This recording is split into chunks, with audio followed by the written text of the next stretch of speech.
같이 일어나셔서 주악에 맞추어 묵도하심으로 하나님을 예배하겠습니다.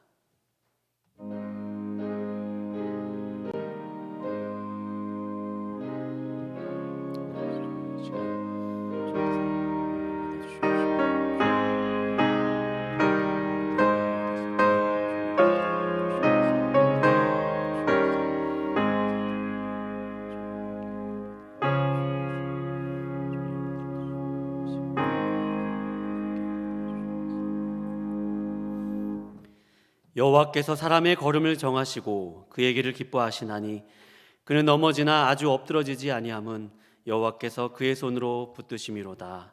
아멘. 하나님 아버지, 오늘도 저희들에게 호흡을 주시고 그 손으로 붙드셔서 또 한 번의 예배를 드리게 하심을 감사합니다. 성령 하나님께서 이 시간 각 가정에 운행하여 주옵시고 모든 예배 순서에 집중하여 하나님을 만나도록 도와주시옵소서. 말씀을 듣고 은혜를 받아 어두운 세상을 살아갈 힘과 용기를 얻는 귀한 시간 되게 하여 주시옵소서. 예배의 모든 것을 맡겨드리오며 예수님의 이름으로 기도하옵나이다. 아멘. 우리 찬송가 21장 다 함께 부르시겠습니다.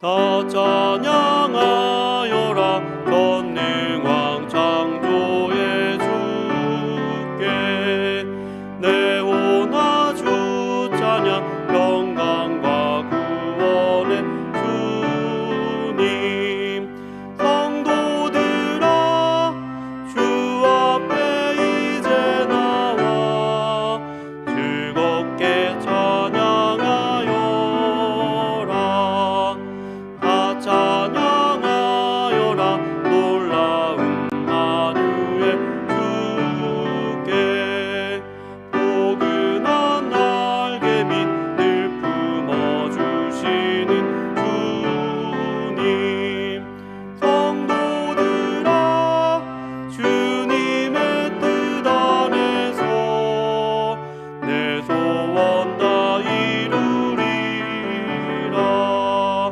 다 찬양하여라 온몸과 마음을 바쳐 이 세상 만물이 주 앞에 다 나와 찬양 성도들아 기쁘게 소리 높여 영원히 찬양하여라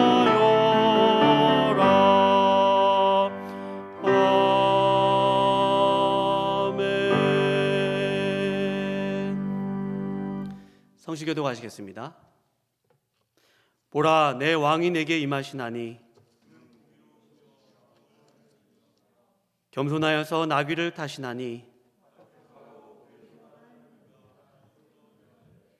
호산나 다윗의 자손이여 찬송하리로다. 주의 이름으로 오시는 이여 가장 높은 곳에서 호산나 하더라. 아멘. 지난 주간 또 가만히 되돌아보시면서 하나님 앞에 회개할 것들을 회개하도록 하겠습니다.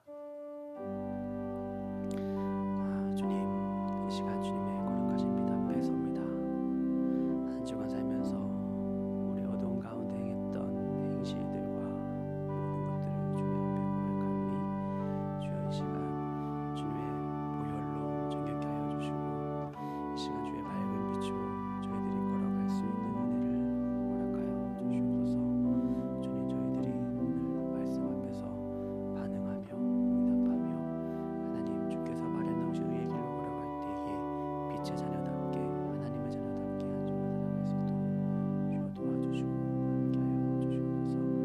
이 시간 회개하는 심령들마다 정직한 영을 새롭게 하여 주시옵소서. 예수님의 이름으로 기도합나이다. 전능하사 전지를 만드신 하나님 아버지를 내가 믿사오며 그 외아들 우리 주 예수 그리스도를 믿사오니 이는 성령으로 잉태하사 동정녀 마리아에게 나시고 본디오 빌라도에게 고난을 받으사 십자가에 못 박혀 죽으시고 장사한 지 사흘 만에 죽은 자 가운데서 다시 살아나시며 하늘에 오르사 전능하신 하나님 우편에 앉아 계시다가 저리로서 산 자와 죽은 자를 심판하러 오시리라. 성령을 믿사오며 거룩한 공회와 성도가 서로 교통하는 것과 죄를 사하여 주시는 것과 몸이 다시 사는 것과 영원히 사는 것을 믿사옵나이다. 아멘. 다 같이 자리에 앉으셔서 찬송가 86장 부르신 후에 송기덕 장로님 나오셔서 기도 인도해 주시겠습니다.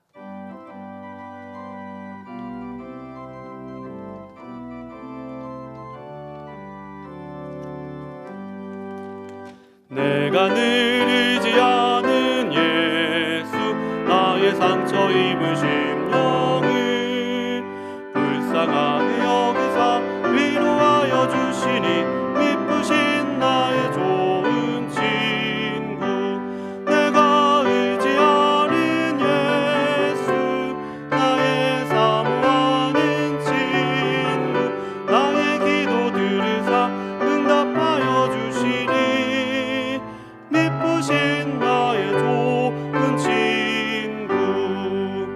주의 손 의지하고 살 때 나를 해할 자가 없도다. 주님 나의 마음을 크게 위로하시니 미쁘신 나의 좋은 친구. 내가 의지하는 예수, 나의 사모하는 친구. 나의 기도 들으사 응답하여 주시니 미쁘신 나의 좋은 친구.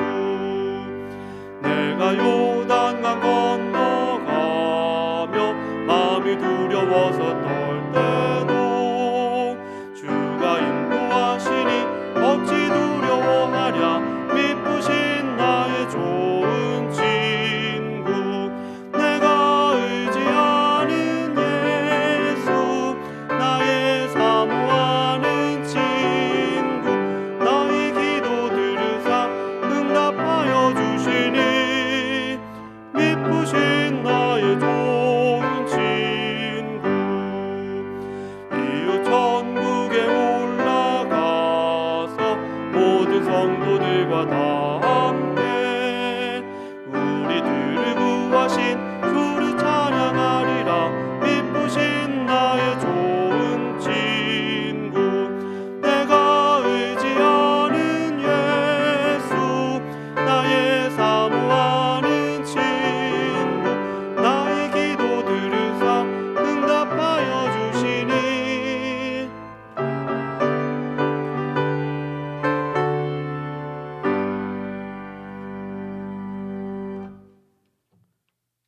하나님, 만군의 우리 아버지 하나님은 저희들의 피난처시요, 저희들이 살면서 환난 중에 큰 도움이신 것을 이 시간 저희들 고백하고 믿습니다. 하나님, 지난 한 주간 저희들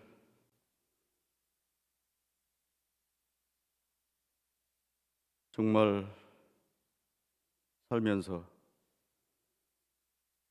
우리 하나님께서 살아계심과 전능하심과 우리를 사랑하시는 것을 다시 한번 깨달아 알게 되었나이다. 이 엄청난 엄중한 코로나 시국에 저희들 얼마나 연약한지를 다시 한번 알았고, 훅 불면 사라져버릴 정말로 하루살이와도 같은 저희들 존재인 것을 또한 깨달아 알았습니다. 지난밤에 저희들 이런저런 생각에 잠을 이루지 못했습니다. 하나님, 내가 만약에 이 질병에 만약에 감염되었다면 내가 오늘 기도를 할 수 있을까? 우리 주변 사람들은 어떻게 될까? 만약에 우리 담임 목사님이 그렇게 됐다면 어떻게 됐을까? 오늘 예배는 어떻게 할까? 이런저런 고민과 생각 중에 걱정과 근심 속에 지난 밤을 지새웠나이다. 하나님 용서하여 주시옵소서. 저희의 약함을, 믿음 없음을 용서하여 주시옵소서. 그러나 우리 하나님은 다 아실 줄 믿습니다. 오병이어의 기적을 체험하고도 바다의 흉흉함을 두려워 예수님을 불렀을 때에 우리 예수님께서는 내니 두려워하지 말라 말씀하셨나이다. 하나님이여, 하나님이여, 저희들의 약함을 누구보다 우리 하나님은 다 아시오매, 또한 우리 충신교회를 누구보다 더 사랑하시는 하나님이시오매, 이 모든 것을 통하여 하나님의 뜻이 펼쳐질 줄 믿사오니, 하나님의 계획이 있는 줄 믿사오니, 그를 믿음으로 나아가는 우리 충신 모든 성도가 되게 하여 주시옵소서.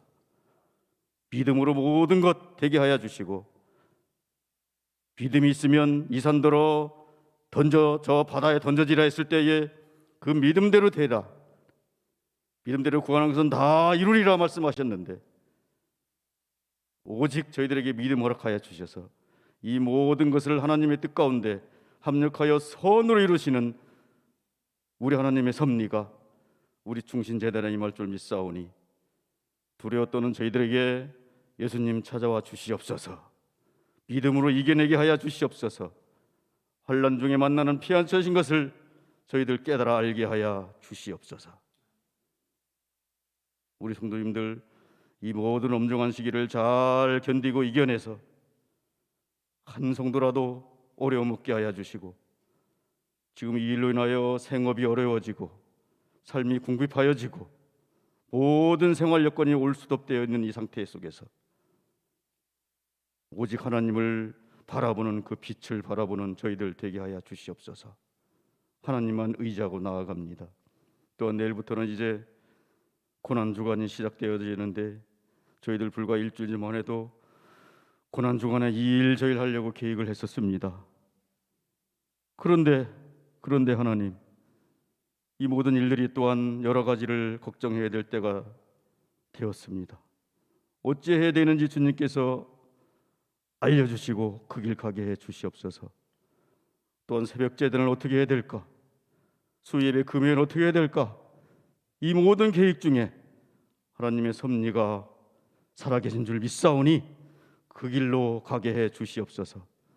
그래서 고난주간 저희들 몸도 마음도 경건하게 우리 하나님 찾으라 하는 명령인 줄 알고 금식하며 기도하며 우리 예수님의 부활을 기다리는 이 한 주간 되게 하여 주시옵소서.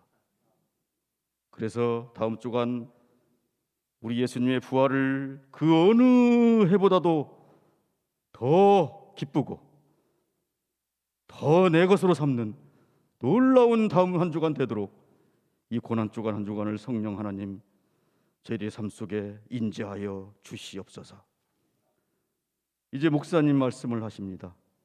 그 말씀 중에 저희들 용기 얻게 하시고, 그 말씀 중에 내니 두려워하지 말라 우리 예수님의 말씀 듣게 하여 주시고, 용기 얻게 하여 주시고, 힘 얻게 하여 주셔서 모든 성도님들이 다음 한 주간도 이 말씀의 영양분을 섭취하여서 어디서 무엇을 하든지 두려워 떠는 자가 아니라 담대히 나아가는 우리 성도님들 모두가 되게 하여 주시옵소서. 예배의 시종을 주님께 의탁하옵고 예수님 이름으로 감사하며 믿사옵고 기도하옵나이다. 아멘.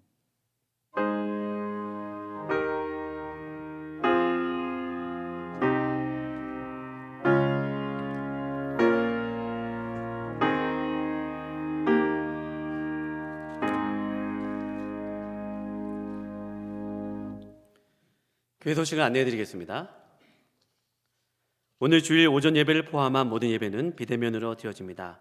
아울러 내일부터 있을 고난과 부활 새벽기도회와 금주 주중 예배에 관한 모든 내용은 오늘 오후에 문자와 홈페이지 통해 공지해드리겠습니다. 오늘 예정되었던 춘계 세례식도 추후 공지가 있기까지 연기됩니다. 고난주간 한 주간 매일 한 끼를 금식하여 모은 헌금은 다음 주에 헌금해 주시기 바랍니다. 헌금에 관한 자세한 사항도 추후 공지하겠습니다. 모아진 헌금은 불우한 이웃을 위해 전액 사용됩니다. 나머지 광고는 주보를 참조해 주시기 바랍니다.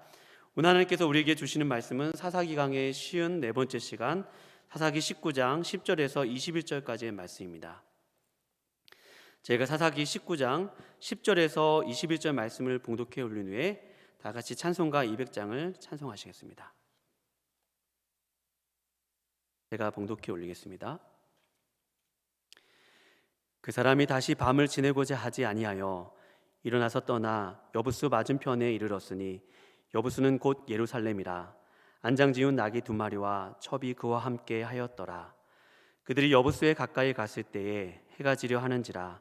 종이 주인에게 이르되 청하건대 우리가 돌이켜 여부수 사람의 이 성읍에 들어가서 유숙하십시다 하니, 주인이 그에게 이르되 우리가 돌이켜 이스라엘 자손에게 속하지 아니한 이방 사람의 성읍으로 들어갈 것이 아니니 기브아로 나아가리라 하고, 또 그 종에게 이르되 우리가 기브아나 라마 중 한 곳에 가서 거기서 유숙하자 하고, 모두 앞으로 나아가더니 베냐민에 속한 기브아에 가까이 이르러 해가 진지라. 기브아에 가서 유숙하려고 그리로 돌아 들어가서 성읍 넓은 거리에 앉아 있으나 그를 집으로 영접하여 유숙하게 하는 자가 없었더라. 저녁 때 한 노인이 밭에서 일하다가 돌아오니 그 사람은 본래 에브라임 산지 사람으로서 기브아에 거류하는 자요 그곳 사람들은 베냐민 자손이더라.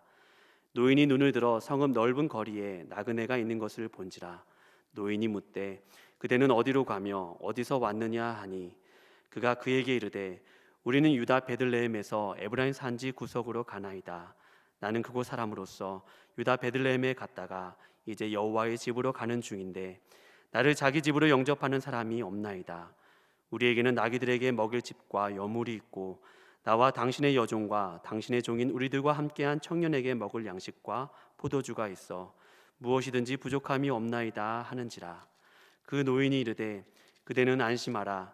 그대의 쓸 것은 모두 내가 담당할 것이니 거리에서는 유숙하지 말라 하고, 그를 데리고 자기 집에 들어가서 나귀에게 먹이니 그들이 발을 씻고 먹고 마시니라.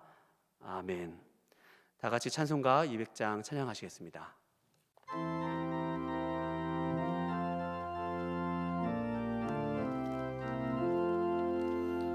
밝고 묘한 그 말씀, 생명의 말씀은 귀한 그 말씀 진실로, 생명의 말씀이 나의 길과 믿음 밝히 보여주니, 아름답고 귀한 말씀 생명샘이로다. 아름답고 귀한 말씀 생명샘이로다. 귀한 주님의 말씀은 내 노래 되도다. 모든 사람을 살리는 생명의 말씀은 밥도 없이 받아 생명 길을 가니, 아름답고 귀한 말씀 생명샘이로다. 아름답고 귀한 말씀 생명샘이로다. 널리 울리어 퍼지는 생명의 말씀은 마음의 용서와 평안을 골고루 주나니, 다만 예수 말씀 듣고 복을 받네. 아름답고 귀한 말씀 생명샘이로다. 아름답고 귀한 말씀 생명샘이로다. 아멘. 목사님 말씀 전해주시겠습니다. 우리 잠시 기도하겠습니다. 사랑하는 주님, 오늘도 예배합니다. 어디 있든지 지금 여기 계시는 분 주님을 생각하며 어느 곳에 있든지 주님과 함께 예배하게 하시고 하나님 만나는 즐거움과 감격에 우리의 삶이 달라지는 귀한 시간 되게 도와주시옵소서. 지금 여기 계시는 예수님을 생각하면서 말씀 속에 찾아오실 주님을 기대하며 귀하신 예수님의 이름으로 감사하며 기도하옵나이다. 아멘. 사사시대, 그때 이스라엘에 왕이 없었습니다. 사람들은 자기 소견에 오른 대로 행했습니다. 레위 사람이 첩을 맞이했고 첩은 행음을 했고 사람들은 절제 없이 술을 마셔댔습니다.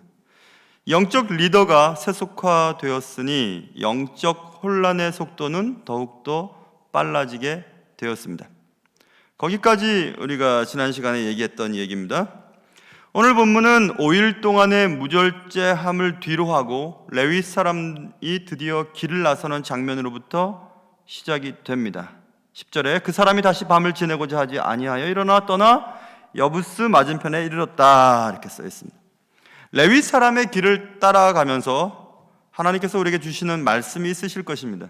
그 말씀을 각자 형편에 맞는 은혜로 받으시는 귀한 시간 되기를 주님의 이름으로 축원합니다.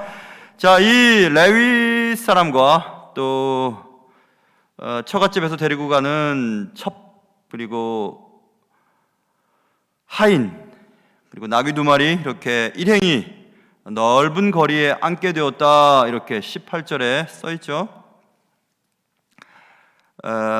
목표 지점까지 도달하지 못했습니다. 왜냐하면 레위 사람이 날이 저물어 갈 때 처갓집에서 길을 나왔기 때문이었습니다. 출발지는 처갓집인 유다 베들레헴이었고 목적지는 에브라임 산지였습니다. 새벽같이 떠나 부지런히 가면 겨우 도착할 거리에 있는 그곳을 레위 사람은 날이 저물어 갈 때 떠났다. 분명히 가다가 노숙을 하거나 유숙을 해야 될 형편이었습니다.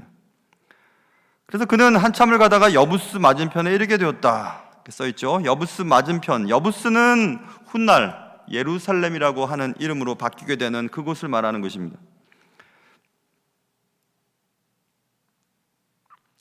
베들레헴에서부터 여부스까지는 약 10km쯤 떨어져 있습니다. 한 2시간 반 정도 가는 거리였습니다. 나귀를 타고 간다고 해도 한 2시간은 좋게 걸리는 거리였습니다. 그러나 레위 사람은 그곳 여부스에서 밤을 지내지 않기로 결정을 합니다. 그렇게 결정을 하게 된 것은 그 당시 여부스는 이방 사람의 성읍이었기 때문이었습니다.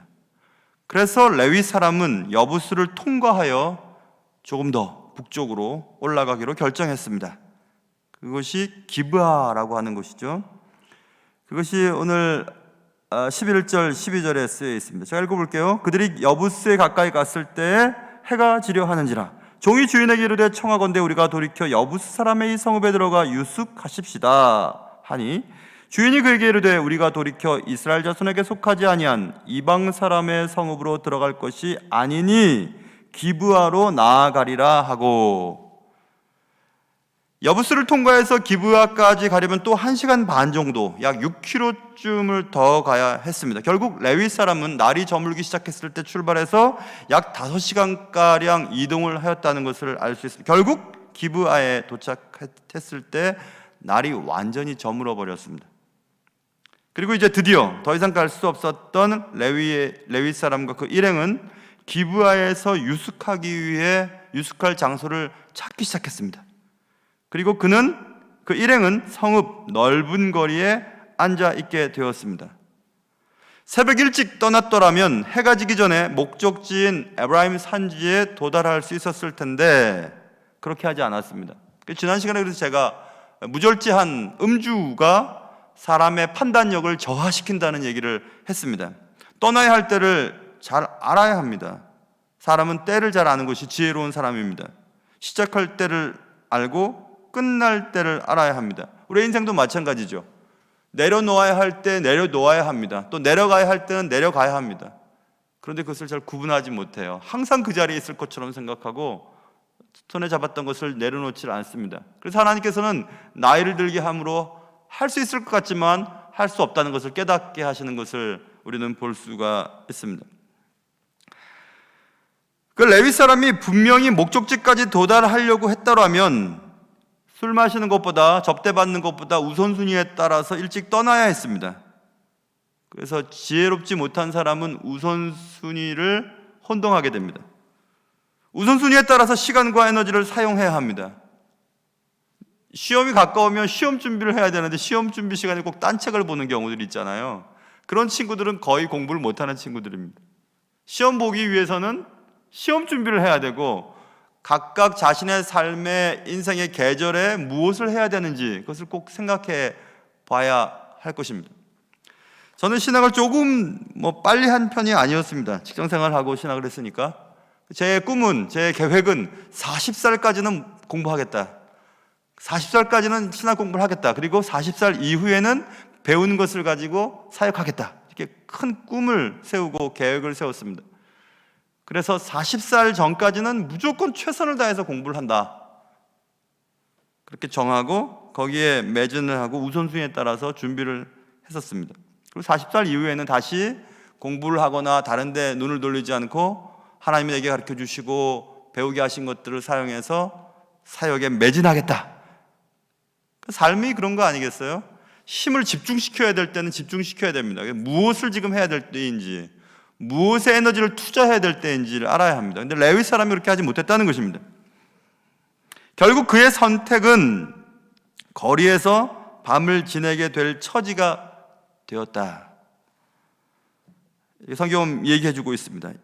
여러분과 저는 지금 내가 있어야 할 곳에 있는가? 그리고 나는 지금 여기 있어야 하는가? 아니면 떠나야 하는 시간인가? 내가 지금 온 마음과 에너지를 집중해서 해야 될 것이 무엇인가? 무엇을 준비해야 되는가? 그것을 무엇을 또 내려놓아야 하는가? 그것을 판단하며 때에 알맞게 결정하고 그 때에 맞는 일을 찾고 그 일에 집중하고 최선을 다해서 살아갈 수 있는 여러분과 제가 될 수 있기를 주님의 이름으로 축원합니다. 자, 그래서 넓은 거리에 앉게 된 이유는 그런 것이었습니다. 해는 졌고 사람들의 왕래는 그쳤다. 레위 사람의 입장에서는 어쨌든 자신들이 잘 보이는 곳, 사람들을 만나기 쉬운 곳, 그런 장소를 선택해야만 했을 것입니다. 그래서 넓은 거리에 앉아 있었던 것입니다. 내가 아는 사람을 찾을 수는 없으니 누군가 나를 발견하고 나를 쉬게 해주고 나를 환대해 줄 자를 만나게 되리라 하는 기대감 때문에 사람들이 많이 왕래하는 넓은 거리에 자리를 잡고 앉아 있게 되었습니다. 애초부터 잘못됐죠. 날이 저물어 갈 때 출발했던 것이 잘못되었습니다. 계획이 잘못되었습니다. 누가복음 14장 28절에 보면 공사하기 전에 공사비를 예상하지 아니하는 자는 지혜롭지 못한 자라는 얘기가 나옵니다. 어떤 일을 시작할 때 그 일을 과연 끝낼 수 있을까? 과연 해낼 수 있을까라는 것을 고려하지 아니하고 공사를 시작하고 먼저 일을 시작하는 것은 어리석은 자라는 것입니다. 과연 할 수 있을까? 과연 괜찮을까? 준비하고 계획하고 판단하고 결정을 내리는 것이 지혜롭다. 이렇게 얘기하는 것이 있었습니다. 레위 사람이 해가 질 때에 날이 저물 때 출발한 것은 계획이 잘못됐잖아요. 분명히 유숙할 곳을 작정하고 정해놓고 계획하고 떠난 것이 아니었습니다. 그래 분명히 길에서 하루는 유숙을 해야 된다는 것을 알면서도 출발했던 것입니다. 우리 인생의 계획도 그런 것 아니겠습니까? 무턱대고 막 일만 저질러 놓고 나머지는 다른 사람들이 처리하려고 하는 일들이 있습니다. 충분히 계획하고 우리 예수 믿는 사람들은 그 일에 대해서 충분히 기도를 해야 됩니다. 하나님의 분명한 사인이 있으면 한 걸음 가고 하나님의 사인이 없으면 반 걸음 가고 또 하나님의 분명한 사인이 확신이 생기지 않으면 주저앉아 있는 것이 더 믿음입니다. 물론 하나님께서 우리가 일을 저지른다고 해서 하나님이 또 책임져 주시고 함께 해주시지 않는 그런 아버지는 아니시지만은 여러 사람들을 피곤하게 만듭니다. 힘들게 만듭니다.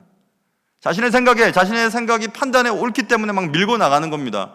좀 기도해보고 결정하자고, 그리고 내가 기도해보니까 그건 아니라고 하면 좀 멈춰야 되는데 막 밀고 나갑니다. 나중에 그래서 문제가 생기게 됩니다. 늦게 출발하는 것부터 시작해서 지금 잘못된 것입니다. 그래서 결국 여부스는 이방 사람들의 성읍이었으니 거기에 머물고 싶지 않았고, 그리고 종교적인 편견이었죠. 종교적인 편견은 배타적인 태도를 보이게 됩니다. 그래서 결국 이방 사람들에 대한 편견이 레위 사람을 그곳에 유숙하지 않도록 더 가게 만들었습니다. 더 갔기 때문에 1시간 반 이상 더 갔기 때문에 정작 날이 새면 하루가 끝났다고 여기는 유대인들에게 있어서는 밤에 왕래하는 사람들을 도대체 못 만날 그런 확률적인 계산이 잘못됐다는 것을 알 수 있습니다. 유숙할 곳이 없었다. 그래서 기브아까지 결국 가고야 말았다. 기브아는 베냐민에 속한 곳이었지만 완전 해가 져버렸기 때문에 사람을 만날 기회가 점점 없어지게 되었습니다. 그래 18절 말씀 보면 15절 말씀 끝부분 보면 그를 집으로 영접하여 유숙하게 하는 자가 없었다 이렇게 써 있죠. 없었습니다. 레위지파 사람은 우리가 잘 알다시피 하나님께서 기업을 주시지 않으셨어요. 그래서 기업을 갖고 있는 형제 지파에 속해서 그곳에서 종교적인 일을 감당했던 지파였습니다. 그러니 레위 지파 사람들은 각 지파에 속해 있으면서 하나님의 일을 하고 있었습니다. 그러므로 지금 오늘 본문에 등장하는 이 레위 사람이 본인 스스로가 정상적으로 에브라임 산지에서 하나님의 일을 하고 있었던 사람이라면 기브아에서도 하나님의 사람들을 만날 수 있었을 것입니다. 그런데 영접하는 사람이 하나도 없었다. 그리고 기브아에 하루 유숙할 만한 사람을 찾을 수 없었다라는 것은 적어도 이 오늘 본문에 나와 있는 이 레위 사람이 자신의 본업인 레위 사람이 해야 할 일을 하지 않고 있었다는 것을 우리는 추측해 낼 수가 있습니다. 또 한 가지는 유목민들뿐만 아니라 그 유대인들은 나그네에 대한 환대는 모세 율법을 통해서 의무 조항이었습니다. 나그네에 대한 환대, 그건 기본적인 일이었습니다. 그런데 그 기본적인 일을 하지 않고 있는 유대인의 모습을 볼 수가 있습니다. 기본적인 일을 하지 않았던 유대인들, 영적 세속화가 가속되어 가고 있는 사사시대 때의 형편없는 현실상을 또 보여주고 있습니다. 기본이 안 되어 있었다는 얘기죠. 그래 여러분, 기본이 안 되어 있으면 결국 망합니다. 운동도 말입니다. 운동이 폼이 좋아야 된다고 말하잖아요. 폼이 좋아야 된다고 하는 것은 기본이 잘 갖춰져 있어야 테니스도 골프도 전 골프를 한 번도 해본 적이 없으나 골프도 그렇던데요. 기본이 잘 되어 있다고 있어야 된다고 골프나 모든 게 다 마찬가지 아니겠습니까? 기본 연습을 많이 시키죠. 테니스도 그렇고 기본이 잘 되어 있어야 합니다. 기본이 안 되어 있으면 결국 결정적인 순간에 망하게 됩니다. 그리고 높은 곳으로 올라갈 수가 없습니다. 운동도 마찬가지고 공부도 마찬가지입니다. 공부도 마찬가지예요. 기본이 안 되어 있으면 그 위에 학문을 쌓아 놓으려고 해도 쌓여지지가 않아요. 그래서 기본적인 책들을 많이 읽으라는 것이 그것입니다. 기본 텍스트를 많이 읽어야 그 다음에 이제 책들을 읽어 나갈 수가 있는데 기본 책들을 읽어내지 않으니까 다른 것을 못하는 겁니다. 사회도 마찬가지죠. 사회의 기반을 형성하고 있는 도덕적인 기준이 있잖아요. 기준. 이 사회를 세속 사회에서 도덕의 기준은 그리스도인들이 감당해야 되는 것입니다. 그리스도인의 삶의 방식과 삶의 규범, 라이프 스타일이 그 사회의 도덕적인 수준을 제공해 주거든요. 그러니까 그리스도인의 도덕적인 수준이 그 사회의 도덕의 규범과 척도라고 말할 수 있습니다. 그 기본이 안 됐다는 것은 하나님의 뜻이 그 사회에 전반적으로 유지되고 있지 않다는 것을 얘기하고 있습니다. 개신교의 주류는 아니고 비주류 중에 하나인 메노나이트라는 파가 있어요. 메노나이트는 개신교 가운데서 아주 마이너에 속한 한 부류죠. 종파죠. 메노나이트는 평화주의자입니다. 그리고 목사는 그냥 평신도 가운데서 목사를 돌아가면서 하는, 그리고 유아 세례를 인정하지 않죠. 그래서 유아 세례를 받은 자가 제세례파에 오면 성인이 되어서 다시 세례를 줘야 됩니다. 그래서 제세례파입니다. 제세례파라고 합니다. 다시 세례를 준다. 메노나이트. 메노나이트의 그 주거지를 방문했던 적이 있었습니다. 미국에 있을 때. 메노나이트의 장점은 평등, 그리고 기독교 윤리 쪽이 강해요. 그래서 기독교 윤리의 최고의 지성, 요도라고 하는 분이 계세요. 존 하워스 요도라고 하는 대단한 분이죠. 바르트 밑에서 학위를 받았으니. 근데 몇 년 전에 그 존 하워스 요도의 살아있을 때의 성추행 문제가 이제 밝혀지게 됐어요. 막 난리가 났죠. 온 신학계에 난리가 났습니다. 몇 년 전에. 제세례파 메노나이트의 최고의 학자, 그리고 개신교에서의 몇 안 되는 최고의 기독교 윤리학자의 윤리적인 모습이 드러나게 된 것입니다. 아주 대단한 빛에 감추어진 대단한 어두움이 드러나게 됐습니다. 그것이 계속 숨겨져 있었던 것입니다.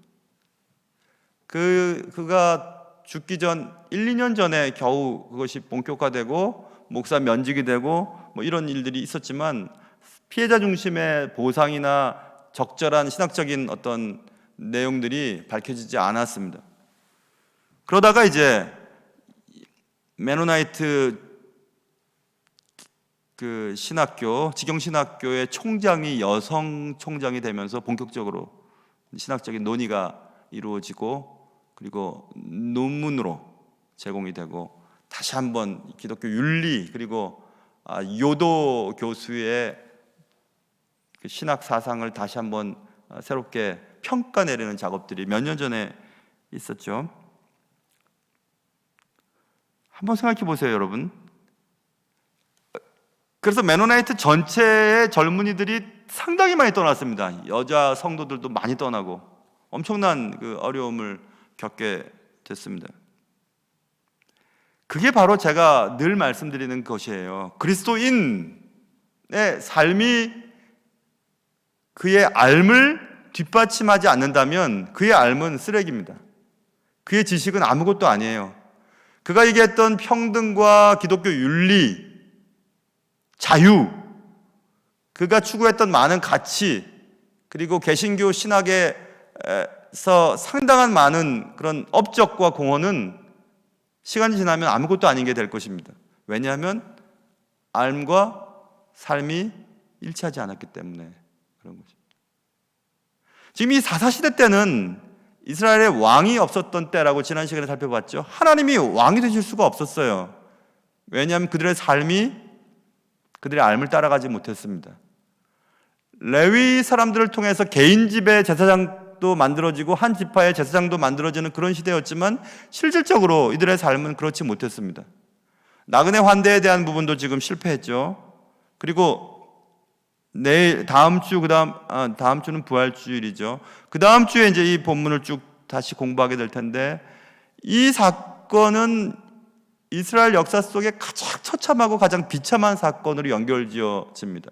베냐민 지파 한 족속이 거의 멸절되는 관계까지, 분단 전쟁으로까지 비화되는 사건이 오늘 본문의 사건의 시작입니다. 영접하는 사람이 하나도 없었다는 것입니다. 아무도 나그네를 환대하지 않았다. 그만큼 지금 이 사회는 병들어가고 있었다는 것입니다. 하나님을 알지만 아는 것대로 살지 못했다는 겁니다. 오늘날 개신교, 오늘날 우리가 속해 있는 그리스도인들도 이런 소리를 듣고 있습니다. 왜 너희들은 말하는 대로 살지를 못하느냐? 너희들은 아는 만큼 살지 못하느냐라고 말하는 것입니다. 우리의 귀는 두꺼워지고 우리의 머리는 높아졌지요. 아는 것도 많고 배운 것도 많고 교회 생활도 매우 익숙합니다. 말도 잘합니다. 멋집니다. 세련돼 보입니다. 그러나 삶이 그렇지를 못해요. 보이는 것과 다릅니다. 우리의 문제는 우리의 신앙생활에서 최고로 관심을 기울이고 풀어나가야 할 숙제는 우리가 아는 만큼 사는 것, 우리가 배운 만큼 행하는 것, 예수 그리스도께서 그토록 원하시는 대로 사랑을 실천해 나가는 것, 그것을 가족에서부터 또 교우들과의 관계 속에서 또 직장 내 동료들과 실천해 나가는 것입니다. 막 몸부림을 쳐가면서 실행해 나가는 것, 그것이 우리가 평생토록 노력해야 되고 해결해야 될 숙제인 것입니다.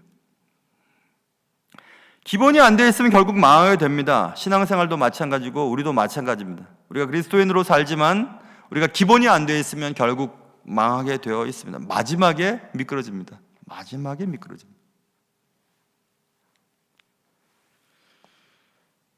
아까 말씀드린 요도 교수에 대해서는 제가 그리 잘 아는 바가 아닙니다. 왜냐하면 저는 장로교 목사고 그는 메노나이트 제세례파, 물론 위대한 교수이긴 하나 신학자이긴 하나 잘 알지는 못하지만 그런 일들은 너무나 많이 벌어지고 있습니다. 너무나 많이, 지금도 현재 우리 삶 가운데 교회 리더급들이 그런 문제가 생기는 것은 드러나기 때문에 큰 이슈가 되지만 우리의 삶의 개인적인 삶 속에서 우리는 얼마나 그런 일들을 많이 자행하고 있는지를 생각해 봐야 합니다. 가장 사랑해야 될 배우자를 사랑하지 못하는 것,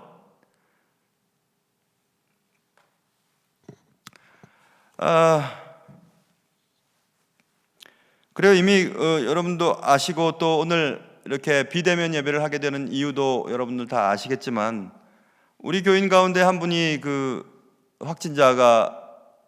확진자로 판명이 되어서 교회에서 예배를 드렸기 때문에 우리는 선제적인 조치로 다 조사를 하고 다 또 코로나 검사도 받고 또 이렇게 비대면 예배로 지금 예배를 드리고 있는 것입니다. 저는 이런 상황보다도 더 걱정하고 염려했던 것은 당사자들의 마음이 얼마나 아플까가 걱정이 되었어요. 그래서 저는 문자를 보냈죠. 지금도 예배 드리시고 계실 거예요. 문자를 보냈습니다. 아무 생각하지 마시고 빨리 치료받고 날 나오세요. 아무 생각하지 마시고 걱정하지 마시고. 단문이 왔습니다. 저희 때문에 교회가 발칵 뒤집혔다 그래서 너무 미안하다고. 제가 뭐라 그랬는지 아세요? 우리 다 가족인데요. 그러세요. 가족인데. 제 마음 진짜 그래요. 가족인데요. 가족 아프면 서로 감싸 안고 그러는 거죠. 왜 이런 얘기를 드리는지 아세요? 누구냐고, 도대체 누가 그러냐고. 그게 무슨 중요합니까? 우리 가족인데. 그러니 앞으로도 또 이후에도 이런 일이 생겼을 때 우리는 함께 노력하고 감싸 안고 함께 손잡아주고 격려하고 나가는 것이지, 당신 때문에 이런 일이 벌어졌다 이렇게 얘기해서는 안 되는 겁니다. 그건 기본이에요, 여러분. 기본입니다. 예수 믿는 사람들에게 있어서는 그 기본이에요. 원수까지도 사랑을 하신 하나님의 말씀에 따라서 우리는 우리 형제 사랑하는 것은 기본인 겁니다. 기본을 하지 않고서 우리가 교회에 직분자라 또 교회 다닌다 라고 말할 수 없어요. 누구나 다 마찬가지인 것입니다. 사회가 각박하고 매우 몰인정했음을 보여주는 이 형편, 유숙할 곳이 없어서 넓은 자리에 앉아서 지나가는 사람이 없나 하고 보고 있는 이 레위 사람의 마음을 보십시오. 그리고 그 시대의 사람의 당대의 시대상이 얼마나 각박했는지를 살펴보면 좋을 것 같습니다. 넓은 거리에 앉아 있었던 것은 결국 하나님을 의지하지 않고 사람들로부터 도움을 받으려 했던 행동이었음도 알 수 있죠. 자, 그러다가 어쩌다가 이제 지나가던 노인이 봤습니다. 그리고 어디로 가면 어디서 왔느냐고 물어보았습니다. 근데 사실 그 노인이 누구였냐면 성경은 알려주고 있죠, 우리에게. 저녁 때까지 밭에서 일하다가 온 이 노인은 16절 보세요. 본래 에브라임 산지 사람으로서, 에브라임 산지는 지금 가야 할 목적지고 이 레위 사람의 고향이에요. 적어도 그가 살고 있는 집이 있는 곳입니다. 그러니까 성경은 이 동네 사람, 같은 동네 사람, 같은 본향 사람, 이 노인은 이 레위 사람에게 유숙할 장소를 제공해 주겠구나라는 힌트를 제공해 주는 겁니다. 그는 에브라임 산지 사람이었지만 기브아에 거류하는 자요, 그곳 사람은 베냐민 자손이더라. 16절에 말하고 있죠. 이 노인은 이 레위 일행을 유숙하게 해주겠구나. 왜냐하면 같은 집, 같은 본향 사람이니까. 그 노인이 물어보는 겁니다. 어디서 왔고 어디로 가느냐고. 그러니까 이 레위 사람이 대답합니다. 우리는 유다 베들레헴에서. 거기는 뭐 그럴 수 있죠. 근데 그다음 보세요. 에브라임 산지로 가는 사람입니다. 이 노인은 에브라임 산지 사람이었잖아요.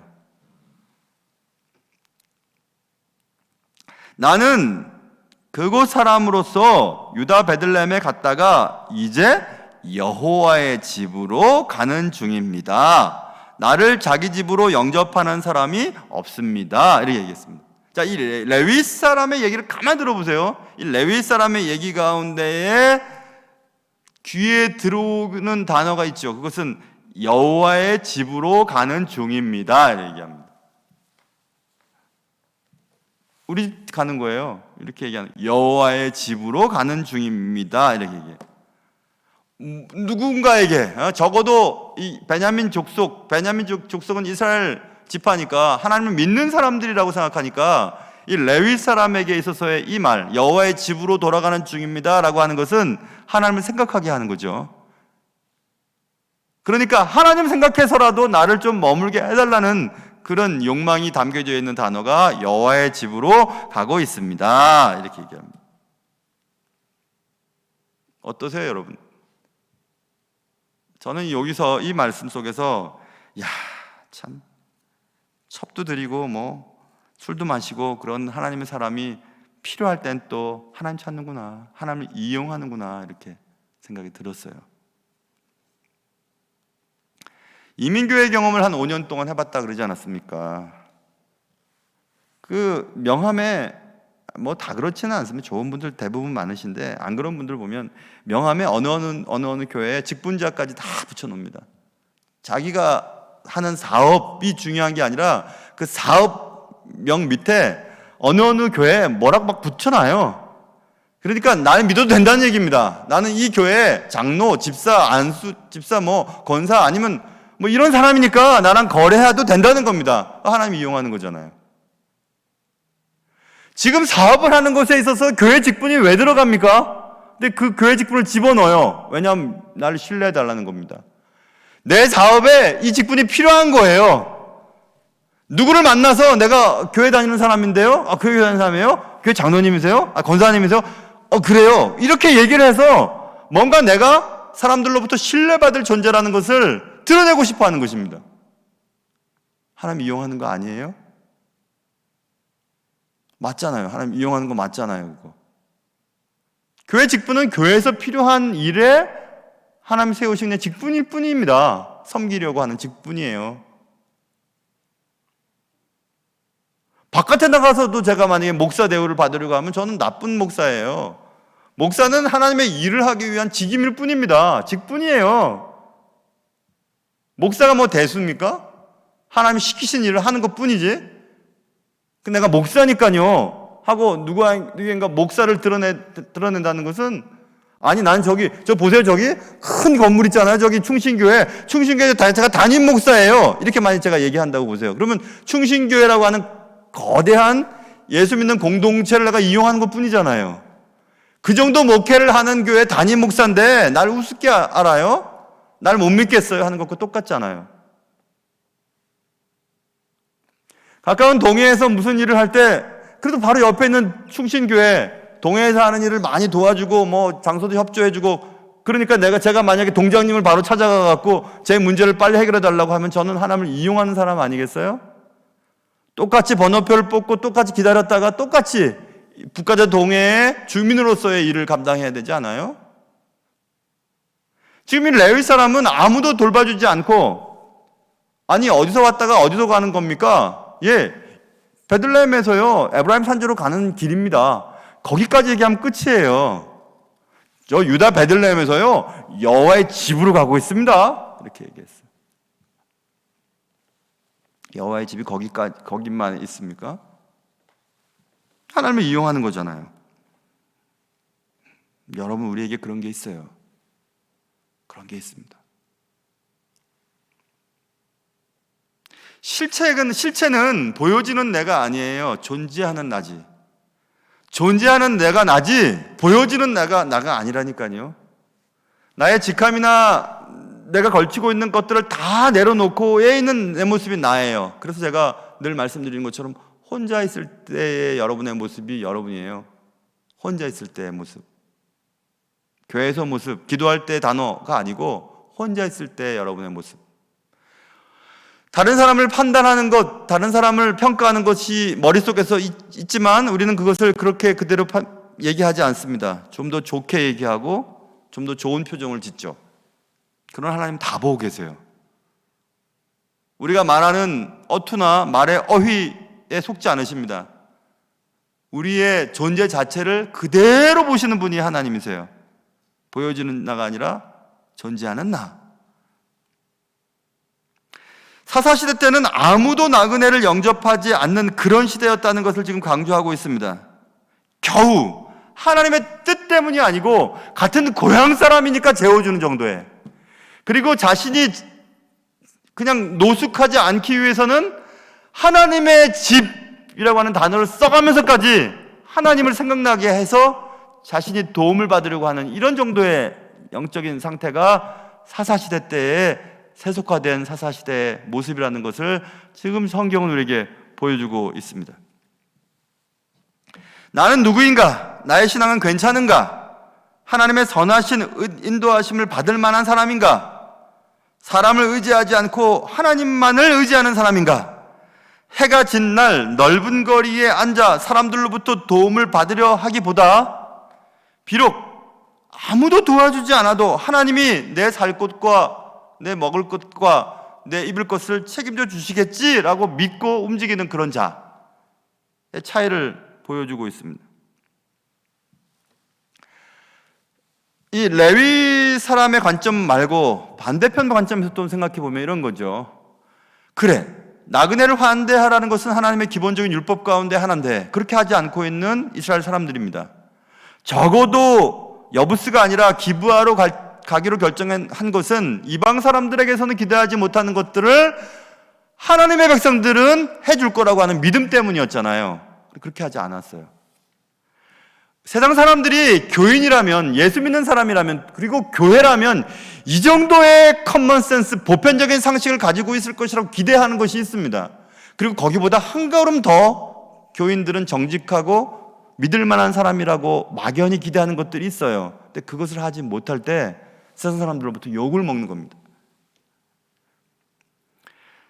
하나님은 작은 자 하나에게 냉수한 그릇을 떠다 주는 것도 기억하신다고 했거든요. 마태복음 10장 42절에 우리 교회는, 우리 예수 믿는 사람들은 더 소외되고 낮은 자, 아무도 관심을 기울이지 않는 자들을 향하여 더 많이 애를 써야 합니다. 외국 노동자들, 또 몸에 심각한 장애를 갖고 있는 분들, 그리고 소외받은 자들, 정치적으로, 사회적으로, 경제적으로 소외 가운데 있는 자들을 찾아가야 하는 것입니다. 그런데 교회가 더 편견이 심하고, 편견이 있으면 차별을 하고, 차별하다 못해 혐오하고 이제 나중에 우리의 모임 가운데 배제시키는 기본적인 틀이잖아요, 여러분. 편견, 차별, 혐오, 배제, 이런 것들이 교회 내에 존재하고 있다면 그건 벌써 교회가 아니에요. 기본이 흔들리고 있는 그냥 집단일 뿐인 것입니다.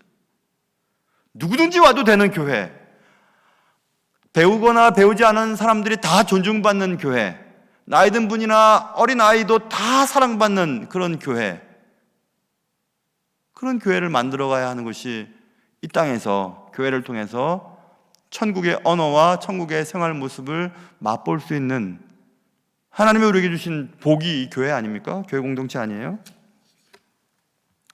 우리는 그렇게 살아야 할 것입니다. 이 레위 사람들은 목적지가 있었습니다. 그런데 해가 졌습니다. 그리고 앞은 보이지 않았습니다. 누군가의 도움이 절실했습니다. 이처럼 해는 졌고 사람들의 왕래는 점점 없어질 텐데 어떻게 해야 되지? 그래, 넓은 거리로 가자. 넓은 거리에 주저앉아서 누군가가 나를 쳐다볼 수 있도록 하자. 누군가가 지나갈 때 도움을 청하자라고 이 레위 사람과 그의 일행은 해가 진 날 넓은 거리에 앉아 있기로 작정을 했습니다. 하나님께 기도하고 하나님의 인도하심을 받기보다 그냥 요행을 바라보았습니다. 해가 진 날 넓은 거리에 앉자, 이것이 그들이 내린 결론이었습니다. 여러분, 우리의 인생도 해가 지는 날이 있습니다. 사업에 실패한 날, 시험에 떨어진 날, 사람에게 버림받은 날, 해가 진 날이지요. 해가 진 날 우리는 거리에 앉아 사람이나 그 밖에 여러 가지 요행을 바라보면서 그 무엇으로 도움을 받으려고, 그 무엇으로 위로를 받으려고 이리저리 어슬렁거리고 사람들의 눈에 띄려고 하는 것은 신앙인의 태도가 아닙니다. 해가 진 날, 우리의 삶에 찬란함이 사라진 어떤 그런 날 우리는 그 어둠 속에서 여전히 우리를 지켜보고 계시는 주님을 바라봐야 합니다. 시편 121편, 내가 산을 향하여 눈을 들리라, 나의 도움이 어디서 올까? 시편 저자는 나를 도와줄 존재가 어디 있을까? 나는 어디서 도움을 얻지하고 산을 올라가면서 쳐다봤습니다. 이 광활한 세상 속에서 날 도와줄 분이 누굴까? 어디서부터 도움이 올까? 하고 올라가면서 깨달았으면 나의 도움은 천지를 지으신 여호와에게서로다, 이렇게 고백을 합니다. 사랑하는 성도 여러분, 지금 어디서 예배를 드리고 계십니까? 여러분의 인생이 해가 뜨고 계십니까? 아니면 해가 지고 계십니까? 아니면 캄캄하세요? 어디로 가야 될지 모르겠습니까? 그리고 아무도 나를 도와주지 않습니까? 그래서 너무 좌절이 되십니까? 하나님의 말씀을 읽어드릴게요.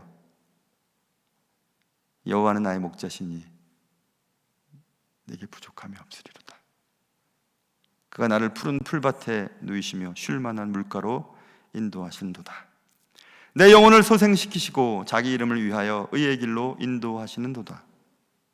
내가 사망의 음침한 골짜기로 다닐지라도 해를 두려워하지 않을 것은 주께서 나와 함께 하심이라. 주의 지팡이와 막대기가 나를 안위하시나이다. 주께서 내 원수의 목전에서 내게 상을 차려주시고 기름을 내 머리에 부으셨으니 내 잔이 넘치나이다. 내 평생의 선하심과 인자하심이 반드시 나를 따르리니 내가 여호와의 집에 영원히 살리로다. 내가 산을 향하여 눈을 들리라. 내가 나의 도움이 어디서 올까? 여러분과 저의 도움은 천지를 지으신 하나님에게서로다. 이 말씀 기억하면서 여러분의 삶의 주인 되어주시고 길이 되어주시고 힘이 되어주시고 모든 것 되어주시는 하나님을 의지하며 또 한 주간도 살아가실 수 있는 여러분과 제가 되기를 주님의 이름으로 축원합니다. 기도하겠습니다. 사랑하는 주님, 해는 졌고 해가 진 날 넓은 거리에 앉아 누군가 날 도와주겠지, 누군가가 내 형편을 보겠지, 그리하여 나는 그 사람의 도움을 받아 이 문제를 해결해 나가야겠지 하고 앉아있다면 이제 오히려 좁은 골방으로 찾아가게 하시고 사람이 보이지 않더라도 주님 바라보게 하시고 주님을 향하여 주여, 나의 모든 것 되신 주님, 천지를 지으신 주님이 나의 주님이십니다. 평생의 선하심과 인도하심으로 나를 도와주시는 분이 하나님이십니다. 내가 사망의 음침한 골짜기로 다닐지라도 해를 두려워하지 않을 것은 주께서 나와 함께 하심입니다 라고 고백하는 우리들 되게 도와주시옵소서. 예수님의 이름으로 기도합니다. 아멘. 찬송가 379장입니다.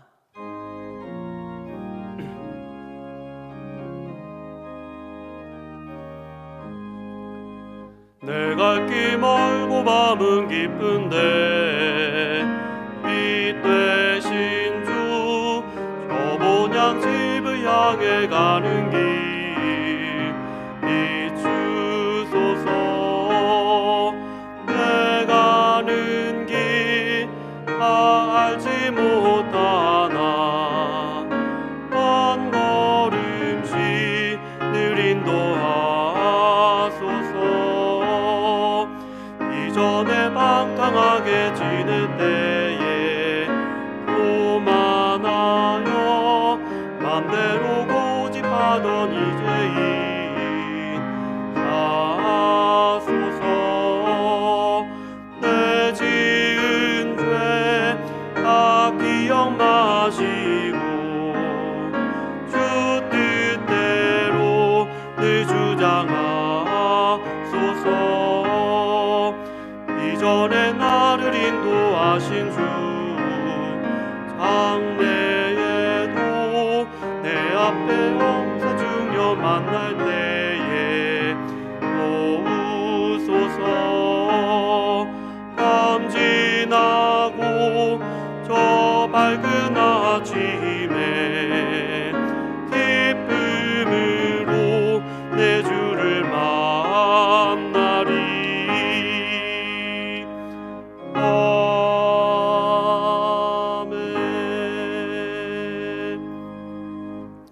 다 같이 일어나셔서 봉헌 찬송하시겠습니다.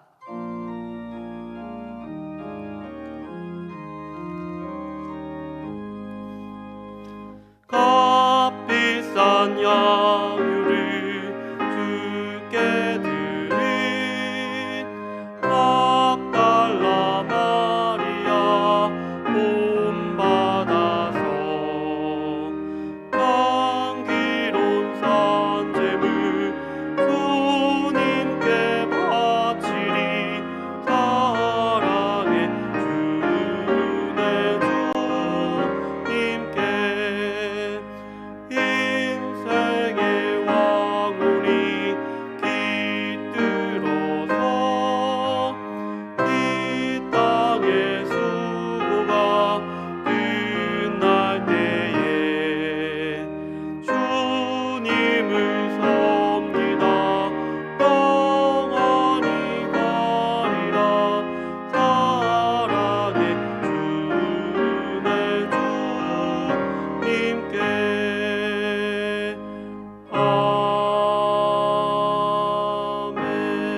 아멘. 주님, 믿는 우리가 아는 것과 삶이 일치되게 하여 주시옵소서.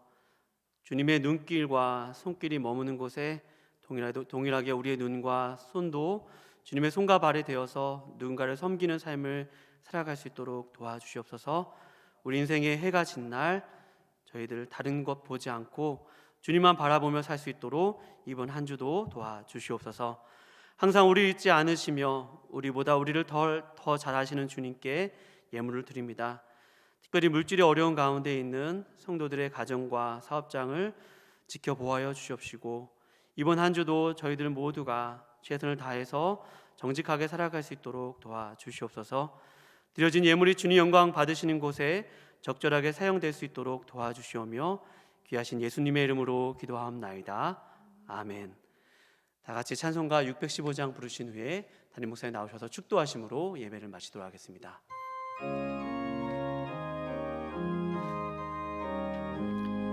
그 큰 일을 행하신 주께 영광.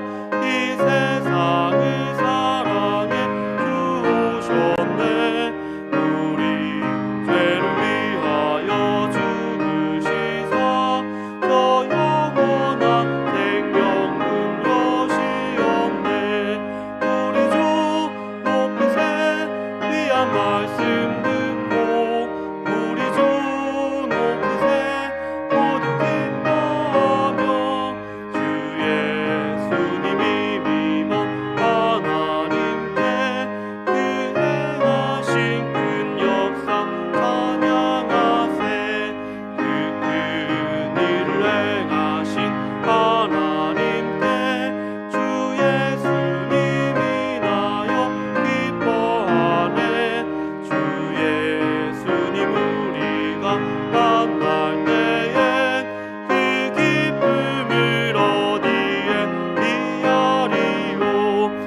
우리 주 높이세 귀한 말씀 듣고 우리 주 높이세 모두 기뻐하며 주 예수님이 믿어 하나님께 그 행하신 큰 역사 찬양하세.